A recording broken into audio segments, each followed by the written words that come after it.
Okay. So ఇప్పటివరకి అమ్మాయిల గురించి చెప్పుకున్నాం కదా సార్. మరి ఇప్పుడు అబ్బాయిల్లో కామనాడ్లు అనేవి ఎక్కడ ఉంటాయి అసలు? అబ్బాయిలకి కూడా నిప్పుల్స్ మీద ఉంటుంది, చెస్ట్ మీద. పాలు తాగినట్టుగా నోటితో చూషణం అంటారు. నోట్లోకి తీసుకొని చీకుతా ఉంటే అబ్బాయికి కూడా కింద యాక్టివేషన్ బాగా వస్తుంది. అలాగే పెన్నిస్ మీద కూడా యాక్టివేషన్ సెన్సార్స్ బాగా ఉంటాయి. కొంతమంది టికిల్ చేయటము, నేలకి కూడా ఓరల్ సెక్స్ కూడా చేస్తుంటారు. అంగచూషణం, ఐస్ క్రీమ్ అని చెప్పి జనరల్గా వ్యవహరిస్తారు. ఇవి చేసినప్పుడు కూడా అబ్బాయికి బాగా యాక్టివేషన్ అవుతుంది.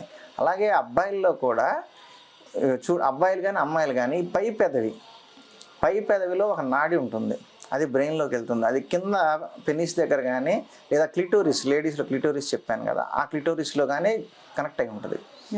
అప్పుడు కింద పెనిట్రేషన్ జరుగుతున్నప్పుడు ఇద్దరికి సెన్సార్స్ యాక్టివేట్ అయ్యి అందులోంచి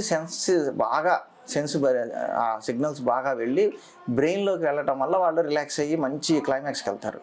సో ఈ నెర్వ్ అనేది పై పెదవిలో కూడా ఉంటుంది.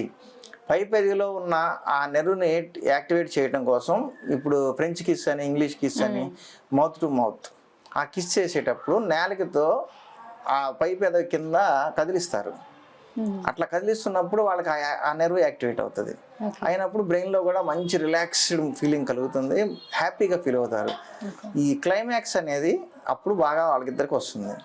సో మగవాళ్ళకి కూడా main genital parts, lips and వాళ్ళకు కూడా చెవి దగ్గర, మెడ దగ్గర కూడా ఆ టైంలో సెన్సిటివ్గా ఉంటుంది. మిగతా టైంలో కొంచెం హార్డ్గా ఉన్నప్పటికీ మగవాడి జెంటికల్గా ఆ టైంలో కొంచెం సెన్సిటివ్గా ఉంటుంది. అది యాక్టివేషన్ చేయడం ద్వారా కూడా మగవాళ్ళని రెచ్చగొట్టచ్చు.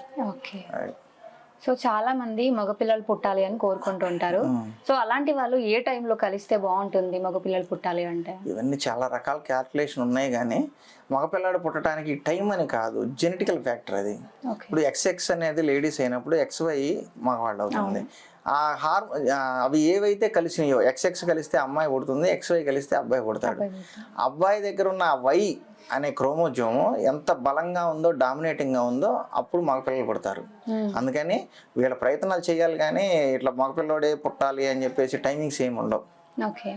ఇంతకుముందు బయట చాలా చెప్తున్నారు, కానీ ఏది సక్సెస్ అయినట్టు మనకు ప్రూఫ్ ఏం లేదు. ఖచ్చితంగా Y క్రోమోజోమ్ డామినేట్ చేసినప్పుడు మాత్రం మగపిల్లడు పుడతాడు.